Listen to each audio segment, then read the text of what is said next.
Hello and welcome to our presentation on palm oil and tropical deforestation and their effects on the environment and our society. Let us first look at where palm oil comes from. The fruits that grow on palm trees is what produces the palm oil that we generally refer to. Each bunch of fruit weighs up to about 50 kilograms, and a palm tree produces a dozen or so bunches each year. Every 10 kilograms of fruit yields about 4 kilograms of palm oil. Palm oil is considered to be very high yielding and serves as an important source of income in Indonesia and Malaysia. While oil palms themselves are not environmentally damaging, as tropical plants, their cultivation requires the clearing of precious tropical rainforests in Southwest Asia. Such practices cause carbon emissions, social conflicts among indigenous people over land claims, and loss of biodiversity leading up to threats of extinction. Our presentation will cover these issues as well as explore a possible solution. Moving on, we can highlight that palm oil production naturally has a negative impact on fauna. For instance, this industry has largely been responsible for habitat destruction, and particularly the habitat of the orangutans. Their natural habitat consists of the Sumatra and the Borneo Islands in Indonesia. Nowadays, palm oil production has destructed more than 11 million hectares of forests in Indonesia.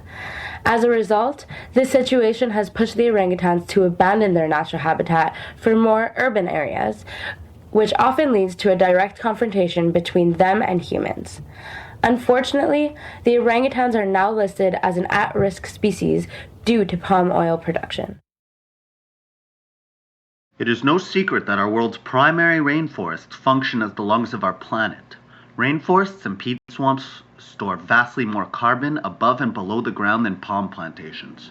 A study from the Yale School of Forestry and Environmental Studies suggests the expansion of palm oil creates massive carbon dioxide emissions. In 2010, land clearing in Kalimantan on the island of Borneo emitted more than 140 million metric tons of carbon dioxide, an amount comparable to the annual emissions of 28 million vehicles. Fossil fuels remain the greatest contributor to climate change, but how much of our planet's pristine forests should be developed into biofuels before we end up worsening the problem remains to be seen. In an interview with a local Indonesian, the importance of the deteriorating culture is highlighted. The most important thing is not compensation, but recognition of our rights, says Ranik. Companies have a lot of money to offer indigenous communities as compensation, but they're never frank about the impact of oil palm plantations. These are not just destroying our lands, but also our cultures. It comes as no surprise that the implementation of palm oil production has an effect on local communities.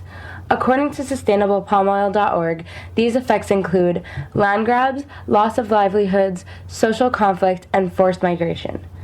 Land grabs leads to the complications regarding previously agreed upon land ownership amongst the locals. When external powers alter these agreements, social relations are in turn affected. Greasy Palms explains that often village leaders agree to an oil palm plantation on their land without the entire community's agreement with the project. This leads to internal community conflict as well as forced migration.